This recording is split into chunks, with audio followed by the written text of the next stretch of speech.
Okay. And we are started. This is the Source Seeker Hour. I am your host, Baruti Carl Alexander.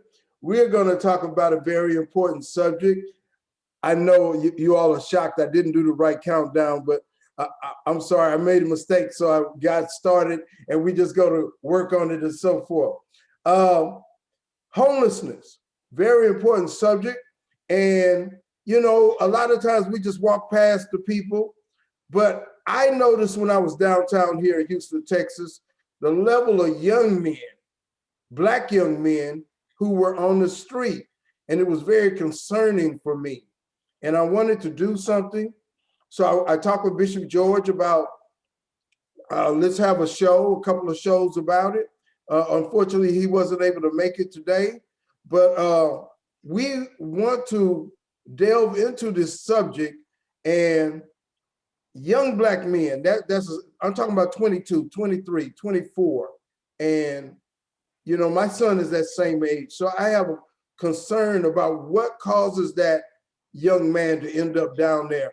And I put out an article on it online, and a lot of people said, you know, some of the things I said as to the reasons were not the case.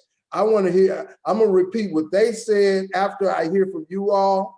I want to hear what you want to say about it, and introduce yourself here on the Source Seeker Hour. This is show number 76. I'm your host, Baruti Carl Alexander, and I want to hear about this subject. How can we go about helping those out there and have a real impact? Sister Karen, can you start us on that subject? Yes. Well, I personally have friends and family members that have been homeless. And so it's really dear to my heart. And a lot of times I think it has to do with mental illness and the fact that after a certain age, you know, we are not allowed to force our children or our relatives that need help. We're not allowed to force them to seek help. So, and then, you know, a lot of times they don't want to abide by the rules. They don't want to abide by the rules at home. They don't want to abide by the rules on the street. So it becomes a really serious and dangerous problem, in my opinion. And I've also had an opportunity, my twins and I, to serve the homeless last year before the pandemic. We helped a church in the downtown area with serving homeless youth, and the majority of the youth were Black and Hispanic, and they were under the age of 20. They were between 24 and under. You know, a lot of them are even minors who had run away from home because they don't want to go by the rules, or they remove themselves from Covenant House because they don't want to abide by the rules at the Covenant House. You know, they don't want to abide by the rules at the YMCA. So they choose to go into the streets. And from my years of dealing with homelessness in the city of Houston, 90% of the problem that I have seen is rebellion and mental illness. Okay. What I said on the post was basically that our young brothers must learn that they have to find a window of conformity. They don't have to take their whole spirit, but you got to be able to cooperate with somebody so they can work with you. That's the key. You got to be able to cooperate. You can't tell the man who's paying you the salary to say, man, you got to do it like this, or this, or hey, you know, I ain't gonna like you. What a man gonna say? Hey, man, I'm trying to get a job done. I'm not caring about whether you like me or not, you know. But I see that's a big problem with our young men. And how do we help to get them past it? I know myself, and I tell this to my loved ones, it's no fun if you don't have a little money in your pocket to get something to eat and you have to ask somebody. Or it's no fun it's really no fun, no matter how proud you are of having to sleep on the street in the rain like it is today. So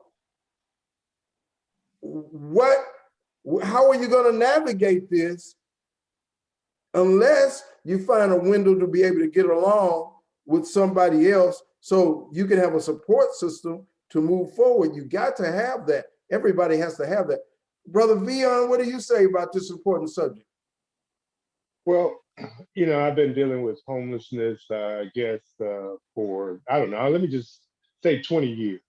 I worked with homeless people in Austin way back when we had the Street People Advisory Group. Uh, they had protests on Town Lake where they threatened because there was no food. They said they were going to kill this goose.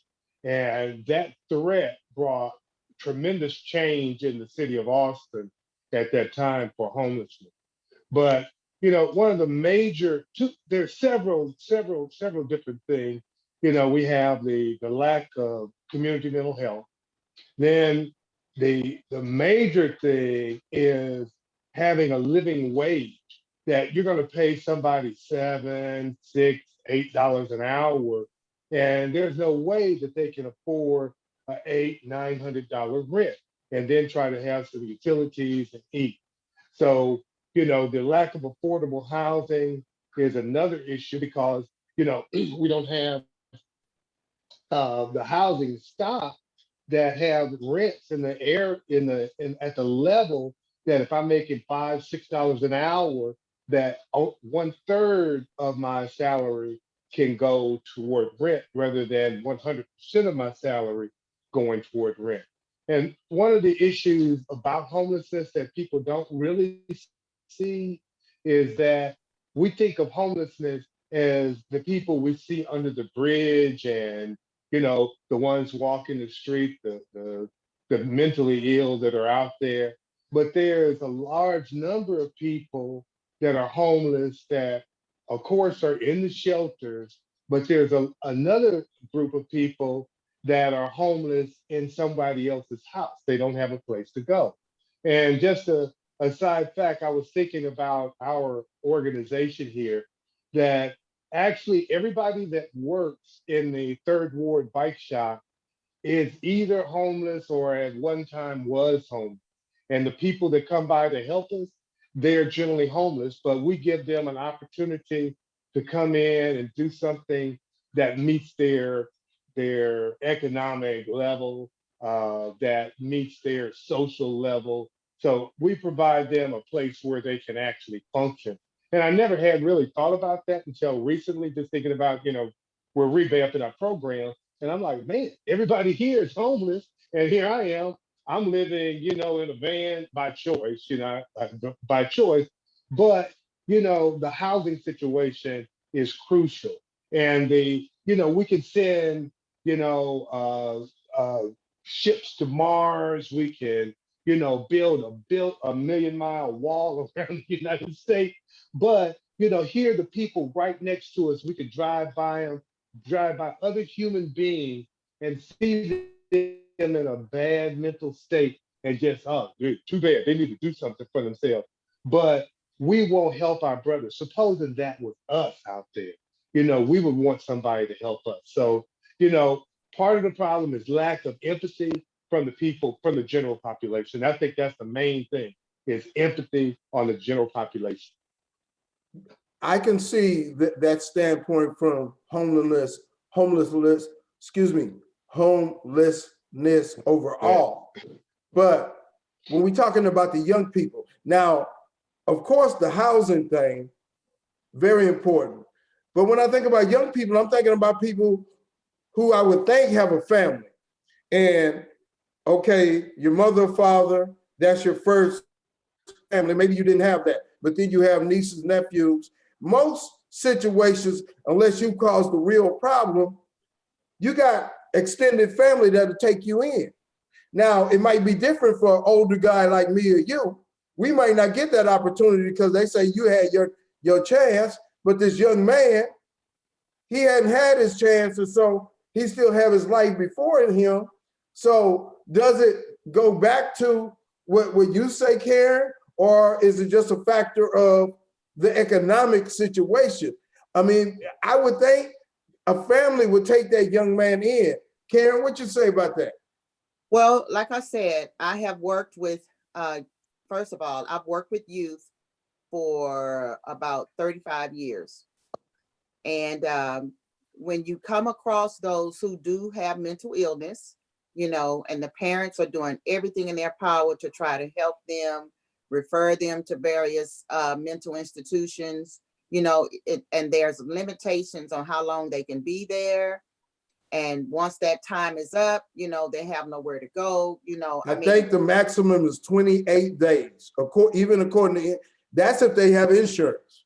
That's if they have insurance. And if they don't have insurance, it's even worse. But and it depends on what type of insurance that they have as well, to know what their out of pocket is. Some families cannot afford it. Number one, I'm telling you from personal, in my particular family, we have dealt with it. And, my relatives, they just couldn't afford it. And, Right. we have had some of them in our homes. I've tried to help some of my family members and let some of their children come stay in my home. And it works a little bit, but after they get comfortable with being there, then that rebellious state that was at home, at the other home, they begin to feel comfortable enough to rebel in your home and don't come home. You try to treat them to somewhere on a vacation, and you look around, you have no idea where they are. They're gone, not contacting you or anything. So what I have seen in my 35 plus years of working with youth and homelessness is a lot of times it is by choice. It is not because the parents have put them out. It is not because a relative has put them out. It is because the parent has set rules. They do not want to go by those set rules. And so they say, well, if I can't do this, then guess what? I'll just go out on my own. And then they go out on their own and they realize that it's cold. They sell their bodies just to get food, to buy food, So they're too prideful to work with their family. That's exactly what it is, and I have personally dealt with this as a youth pastor and as a youth worker and as a family member, as a friend, as the story is the exact same on every single youth. Now, one other thing though, that I do know, now I had another friend who became homeless, but it's because she was being sexually abused by her stepfather. Okay, so she chose to leave home because the mother did not believe that the stepfather was actually raping her. Okay, so that was different. It wasn't by choice. She didn't know what else to do, So, but the majority of the kids that I have dealt with, 97%, it is because they do not want to follow the rules. That's, as far as mental illness. yes, that's what I said on my post, and in a way, and I got a lot of feedback. A lot of people said, the economy, but it's still a choice, even in that context. It's still a choice. What I say today is, I want to address this issue a little more, and we have started the Brightest Source Homeless Fund, and this show and the show on the 21st, we're going to address this issue. Myself, Bishop George, our group, we're going to assess this issue. For those watching, if you want to share, we have a GoFundMe fund for the Brightest Source Homeless Fund, and we're going to go out into the community, those who are available on May 6th, or we may come up with another date. But right now, tentatively, it is that date that we're going to go out with whatever funds we have and go out, and we're going to talk to those people out there. We're going to share with those people what we have with them and try to get a little bit more understanding of what's going on. I want to do this. I want a part of our program to be addressing the young people's perspective and having a sense of identity with something positive. but also with the understanding that they are facing a lot of mental illness, a lot of mental illness. In so many ways, they don't understand which way to turn, because we had a show called Culture Rising versus the Gentrification of Black people. And that's what they're facing. Because on the one hand, they are trying to find their identity in a world that is conflating so many things. It's saying you could be Black and proud, but on the other hand, you got gay shows, you got gay norms, you got these kind of things flooding into their minds. I have to say it. They have so many things coming at them, much more than we had when we were coming up. So Right. all that contributes to their mental illness. So what I say is, let's do our best to build layers. You know, maybe they want to get off the street for a couple of days and learn about something new. Maybe they go back out there, come back. But anytime we can get them to listen for a second, and they come to the understanding that, hey, they got to find somebody to work with. Mm-hmm.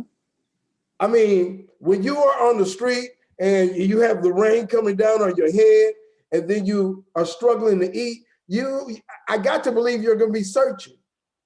You're going to be thinking. You're going to be, okay, how can I find a better destiny?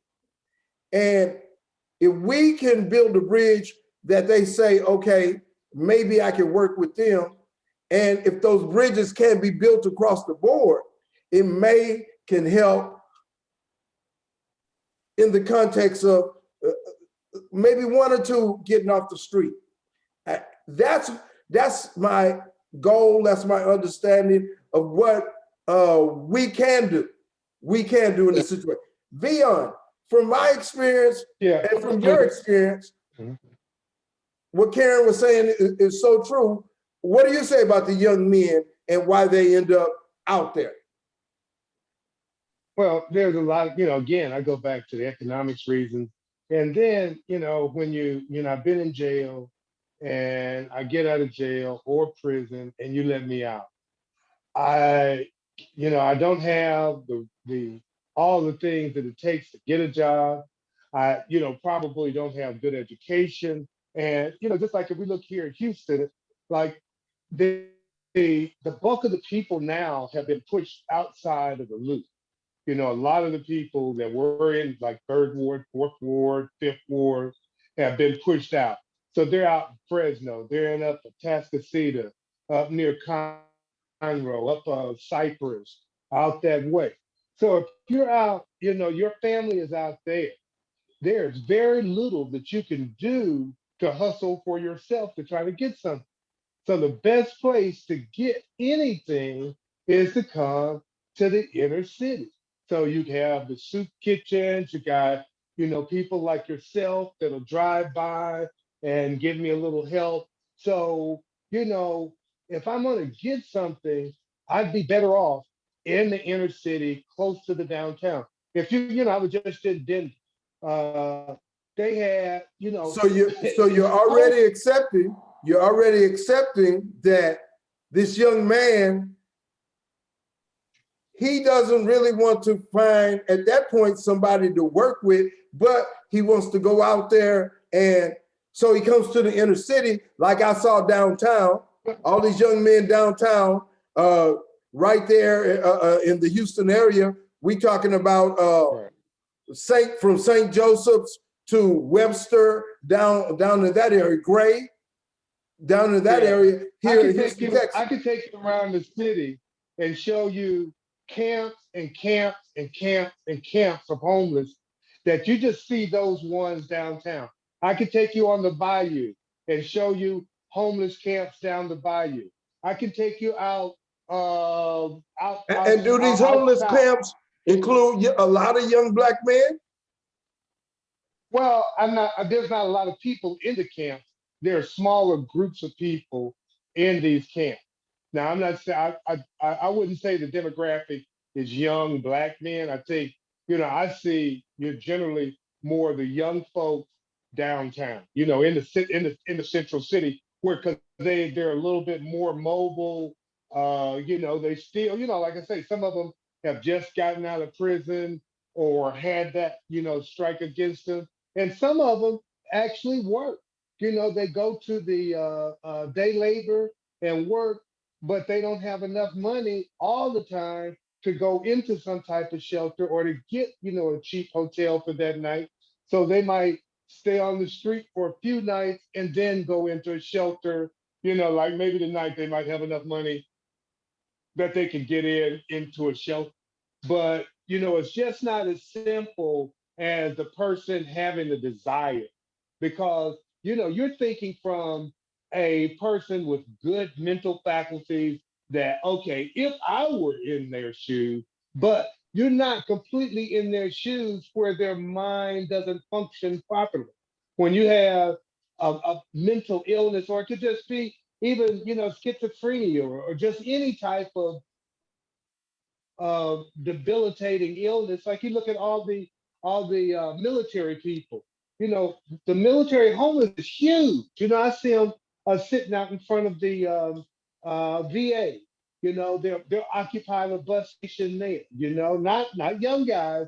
These are older people. I'd say 40s, 50s that, you know, are out there. So you know, the young population is one group, but then you have the families and the older people that are out there that I think are the bulk of the population, especially spread throughout the city. But you say, even in that state, what if we had a facility to house and to feed, as there are many facilities here in town? There are some that don't have the assimilation abilities to take part of that. And that goes back to that mental illness. I had a Right. good friend of mine. Let me say this. I had a good friend of mine, Okolo, my brother. Now, when I went over his house, everything was in disarray. It was a wood floor. It was a wood house. There were holes in the floor. And in my aspect of looking at it, I say, brother, what's going on here? This is a horrible situation. And he looked at me and he said, hey, if you come where I come from, you would think you're in a castle. And he had to break that down to me. He had been Right. homeless for many years, and now he had a roof over his head. Now, I might look at it in a certain way where, you know, I'm not understanding. I got to understand later, but it took a while. Sometimes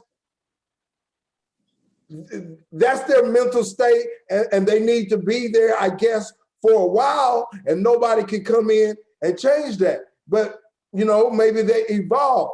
So yes, there's a mental aspect of it, and sometimes there's nothing that anybody can do about that mental aspect. They have to go through it. Karen, what do you say about what I said? Well, Let Karen answer, then we'll come back at Beyond. Well, I agree. I agree with you on that. And I do believe that we as African Americans need to help each other out more. I mean, you know, you just can't, it's no, you can't say it any other way. You know, we are our brother's keeper, even to those who rebel, you know. And if we have a center where they could come in and get their food, you know, it's so many churches that are predominantly white that feed the homeless, and when the majority of the homeless is Black, you know. And so many times we want to talk, so many times we want to talk about the white people not doing this, white people not doing that, but it is so many of them that are feeding, like McGee Chapel. Okay, they feed the homeless. It's the church that we were volunteering at downtown. It's white. It's predominantly white church. The YMCA, predominantly those who it used to be. Now I don't know about now, but those who used to be, when some of my relatives used to go, it was predominantly white. They were helping our people. They were giving them 3 full-course meals a day, you know, and clothes. And when last year when we were helping my we were doing our community service. You know, I want my children to learn how to give back to the community. So my twins and I, we were volunteering at a church, and they would give them clothes, they would give them food, they would give them toiletries. And I think we should do that. You know, we should work together. Now, it's another church I can't think of downtown, but Pastor Lawson's church. Now they help. They are tremendous. They Are you help. talking about St. John's? Wheeler. Nuh-uh. No, she's saying Pastor Wheeler. Lawson. Wheeler Avenue. Yeah. Okay. Avenue Baptist Church. They are marvelous for helping the homeless or anyone in the community. You know, they take up a special offering every Sunday, I believe it is, to help someone in the community every week.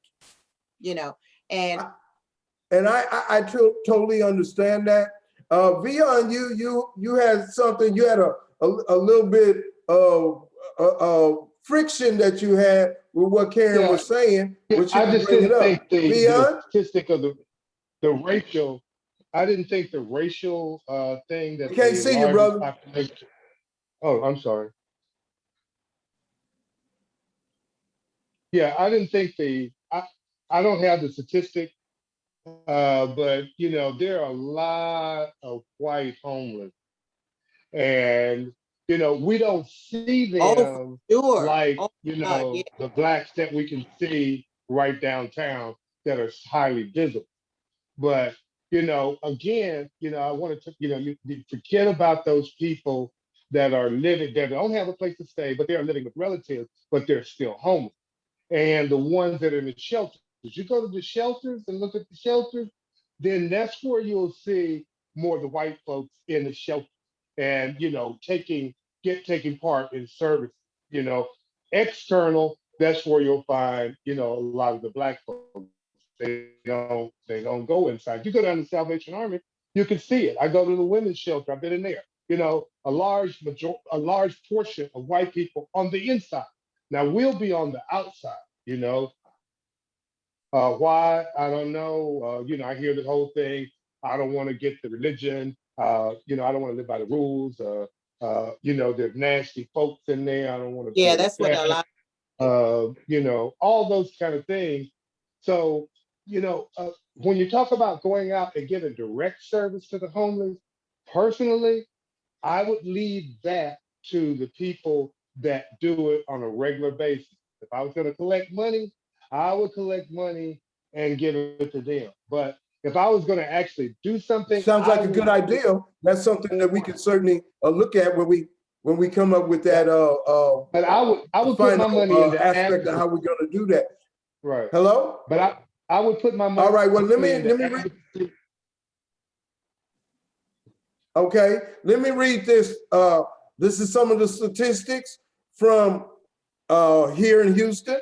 It says the results of the 2020 annual point in time count published June 23rd and organized by the Coalition for the Homeless of Houston recorded 3,567 homeless residents in Harris County, of which 1,515 were living in the streets rather than shelters.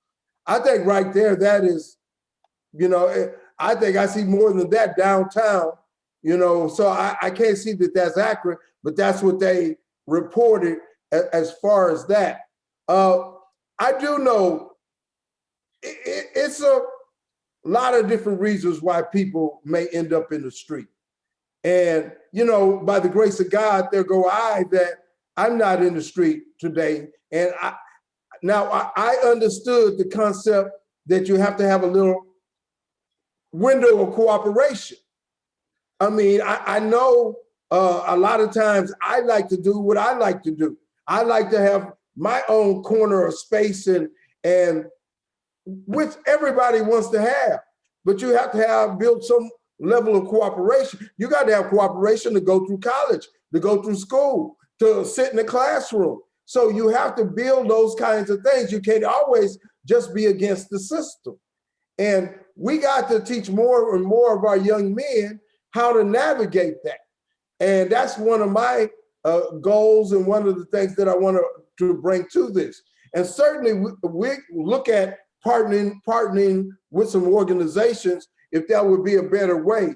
But as long as we find some particular way to move forward in the process. We, Well, again, supposing, this is let me our ask you this. Let me 76th just ask show. you. Yes, sir? I just Uh, want to, supposing that the mental illness is 75% of the population. okay, So well, let what me are you answer going to that. do if mentally ill with 75% of the homeless population having mental illness? Now we ain't talking about being sick because many of them have health issues also. But I'm just saying just a regular mental illness, let's say it's 75%. What can direct services do for that population, giving them food, clothing, shelter? What can they? Well, you start with those Maslow hierarchy of need things. However, you need more than that. And what we are trying to build is connections in different ways. For instance, let's say music may attract them. There's an aspect of what we're going to bring to the table that has music involved. Now, maybe it's leadership. Maybe it's connection with other people. Maybe they want to be a part of a organization where they can make friends. It's a lot of when you're talking about Maslow's hierarchy of needs. Excuse me, y'all. When you're talking about Maslow's hierarchy of needs, you first take care of those security needs. But if you look beyond that, and it talks about it, you got to have a sense of belonging, a sense of identity, a sense of, they got to have a sense that they're valued. So we You're got to look saying at they those have to have aspects, mental and health. those homeless people, especially the young brothers and sisters, I submit to you that there may be some things that can attract them where they can pay attention a little longer. Go ahead, brother. You got a strong You know, statement. what I would do, and anybody that's listening, that if you really want to get a good sense of homelessness, is go, you can just go down to the bus station. Go down to the bus station and stand across the street from the bus station and just watch I've been and there. see what happens. I know I've Now, been there. yeah, I know. No, how, but I wonder how long you watch. Because I know, like I've been around them and I live in this area so much that I can identify with some of the same people. Some of the people I've known or not know. Well, I could say I know them for years. Just like here at the shop, I got one guy. He comes by. I don't know. He's been homeless for I know at least 4 years because I've known him for 4 years, and he's homeless. So he talks about how he seems like everything is all together, but as you talk to him, you're like, hey, that dude's got some screws loose, you know? And so, And how many times have we met individuals like that? But at the same time, we can say, hey, in a different setting, in a different way, they can make sense. In a different setting, in a different way, I can see them doing this or doing that.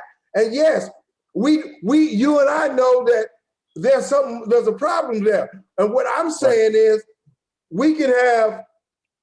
there can be programs that can assist with that, and there needs to be programs that assist with that and allow a certain connection, allow a certain identity, and allow a certain possibility of a different way. There's Yeah, there's a reason why they're there. There's something that can pull them out. I'm not saying this is an easy thing because we just in the beginning of looking at it, but we can't be a defeatist and say it's not possible. oh no, it's definitely possible. And really, where I blame, where I would like to focus upon is the federal government, where we put our tax dollars. What do we spend our money on? Rather than going and for just a simple case of building the wall, might have been better to take those billions of dollars and put it into mental health and shelters for people. or, developing, But, small, affordable housing, tiny houses for people. But that's not what we do.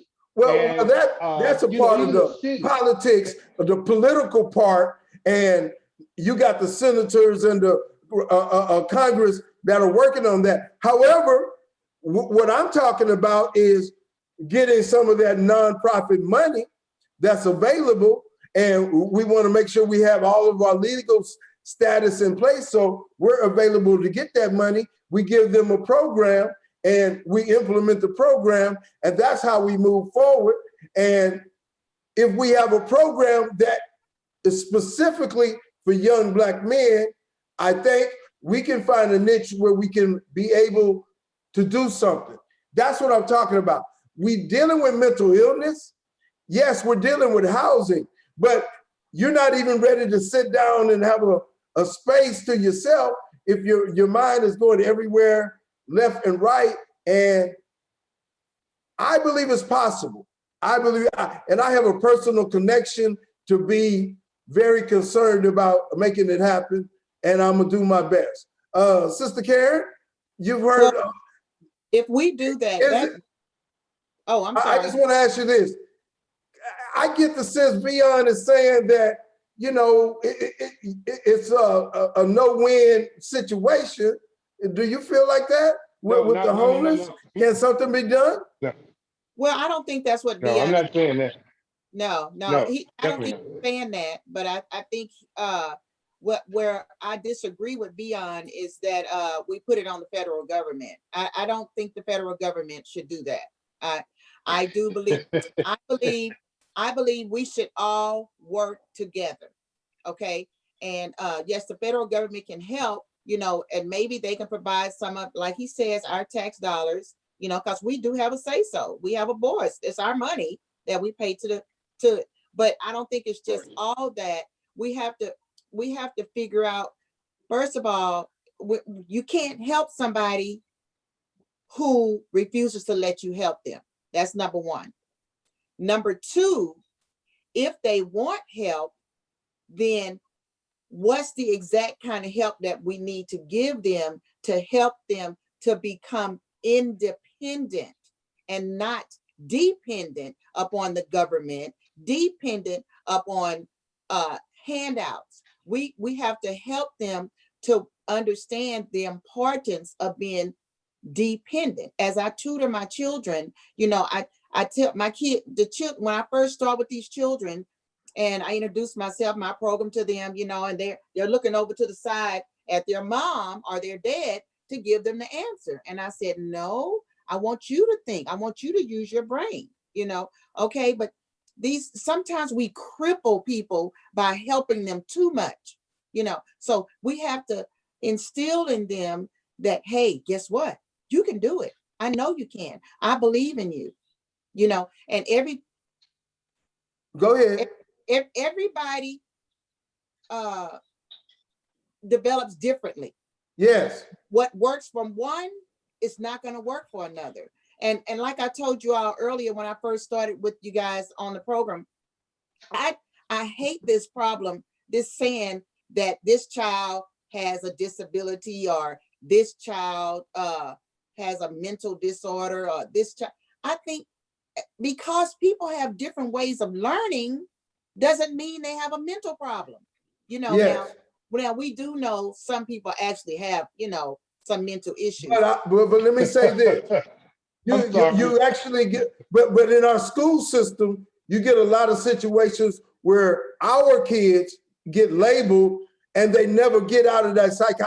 They said that I was special ed in school. I've told this story many times. They wanted to put me in special ed. They said I had, I was dumb, I couldn't learn, so forth, so on.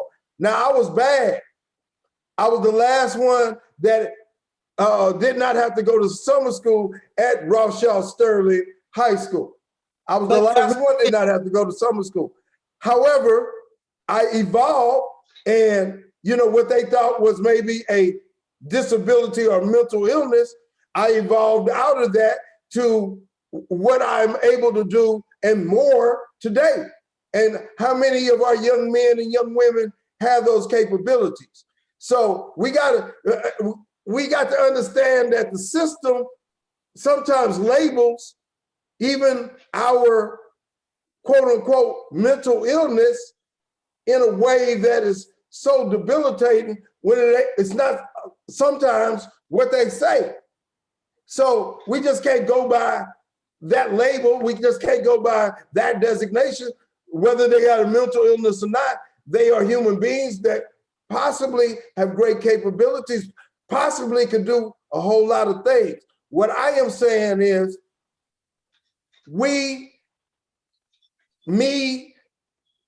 what I'm looking at is the organization that can bring some new outlook to it.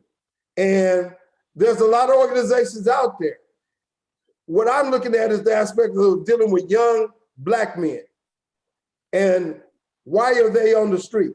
And that's a hard thing. And we're going to look at it much more as an organization. This is the Sourceseeker Hour. This is show number 76. I'm your host, Baruti Carl Alexander. This show is about young Black men and homelessness. We have heard many things from Dr. Vion, the powerful Dr. Vion. We've heard from our sister Karen, and we're going to continue to talk about it. We got a few more minutes, so we want to make our final statements as we go out. If somebody want to talk to you further about the subject, and I thought you was going to bring in, do you call it naturalism? The philosophy that you've told me about, Dr. Vion. Minimalism. Minimalism, yes. Yeah. What is it? You know, I thought you was going to talk about that a little bit more. In your closing, put a little bit of that into it, and how maybe if we have less of a desire for all this stuff, it may can help us with our mental aspect. Dr. Vion. Yeah, one of the, just on the whole minimalism thing, that a lot of people around the world are trying to develop housing for the homeless. You see now, and seems like a fairly recent phenomenon, that a lot of the homeless have tents. And so, they're living in these tents. But in some cities, people are building The 1-bedroom homes. Your volume went off. You hit mute. You muted yourself, Dr. Vion. You muted yourself. Dr. Vion, you muted yourself. We can't hear you.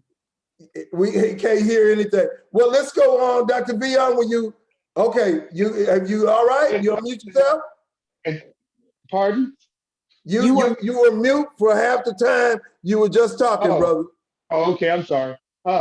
Yeah, I got a call come in. I didn't mute it right away. But what I was saying is that a lot of people around the world are trying to develop small housing for people. Some people are taking containers, using 20-foot containers, turning them into housing. Other people are building, maybe some 10 by 10 things that they can put on the back of a trailer and take those out so that people can be warm, dry, and actually, have a safe place to put their stuff. But, and this is why I say that I would rather see you go into advocacy rather than trying to do direct help, is that the city government and the state government, they often restrict people from actually trying to do things, or the code, oh, that's not up to code. You can't provide this small house like that because it's just not up to standard. But they will let them stay in tip. And so what we need is to get those politicians that work for us to try to do the things that we need. And the one thing that we desperately need is living wages for all people. That $15 minimum wage, we need that. We need health care. If you get a nationalized health care, well, then these brothers out here with this mental illness, they can actually go and get some health care. With doing those two things, then where you had one person It working. would be a very good ideal if $15 and free health care was available for everybody. Now they're working on it. But we have to They're push working that. on it, but We have to push. now we talking about a political clash. There's a political clash going on, Right. and that's a whole nother show. But we talking about what we can do right now to be able to move forward. I understand what you're saying. And You know, we this want is to the develop a long-term political problem. wing also. And we're going to talk about that Saturday, and I hope you're able to come. That's a whole nother subject. But I understand what you're saying. And there's certainly something to talk about, but you're also talking about a broader issue, a bigger issue, you know, and at the same time, there are people that may can use that little bit of help. Yeah, they Yes, could. we got to They worry definitely about codes and things, You know? but we're working with that legality. We got to get finished up here. Dr. VL, tell people how they can reach you. You can reach me at tourdayhood.org or my Facebook, Vion McReynolds, or email VEONMC@gmail, or come by the Third Word Bike Shop and get your bike out and get healthy and meet some of the homeless people that are actually there and talk to them about their issues of homelessness. Yes, sir. That sounds like a powerful thing. Dr. V on Tour the Hood, my brother, a super powerful brother. We're going to continue to talk about this subject, very important. Sister Karen. You can reach me at KW Coney, CONEY, at yahoo.com, or you can reach me on my Facebook page, Karen Paget Coney. Yes, ma'am. Yes, ma'am. This is just the beginning, everybody. We are starting on this road with our group, the Brightest Source Group. Again, we have a homeless fund, Brightest Source Group Homeless Fund, GoFundMe. You can participate. And we as a group are going to talk about whether we're going to go out into the community or we're going to do advocacy. We're probably going to do a little bit of both. And we're going to learn a little bit more about this subject as we go along. Really want to go out there and talk to some of the young brothers and get their opinion. I have a young son, I have young daughters. I hear from them all the time what their issues are. I'd be hard pressed if my child, I'd be in a very struggle if my child was out there, and even if they were not able to get along with me, it's like I wouldn't be able to be content. What did I do wrong? Let me just interject. How can I get back to my child to cooperate with me so that they don't have to go through the struggles that I see before them? You wanted to say something, Vion? Yeah. Well, you know, I've actually been through that. My child was living on the 101 in LA and showed me the spot. We looked at it on the map and talked about how she tried to make it out there. You know, again, mental illness is a really key. Yes. Really key point. So, yeah. So I've been through that. So when you talk about homelessness, illness, I know, you know. yeah, I think the majority of the ones on the street, most of them suffer from mental illness. I don't think it's very few. It's probably like 1 or 2% that are out there because they've lost their home, they have nowhere to go, they're well educated, but 90% of them are even greater are suffering from some form of some type of mental illness, you know. Mm-hmm. I understand, and we're going to look at that issue and see how best we can coordinate and help. This is the Sourceseeker Hour. I'm here with my brother, Dr. Vion, my sister, Karen Coney. This has been a powerful show. As I say, just the introduction of our work in this direction, working with the homeless. Check out the GoFundMe page of the Brightest Source Group Homeless Fund. Look for us next week, February the 18th. We're going to go further. We're talking about serving the community through a nonprofit and the Brightest Source mission. That's next week. The following week, we're going to have part 2 of this show, Young Black Men and Homelessness. Then March 4th, ladies and gentlemen, we're going to have stress and trauma from current events. Yes, there's so many things happening, driving people crazy. We're going to try to help us all get through it. This is the Sourceseeker Hour. I'm your host, Baruti Alexander. Life is a beautiful struggle, as it says in the back, and we got to keep moving forward. Thank you. See you next week. Appreciate it. Everybody take care.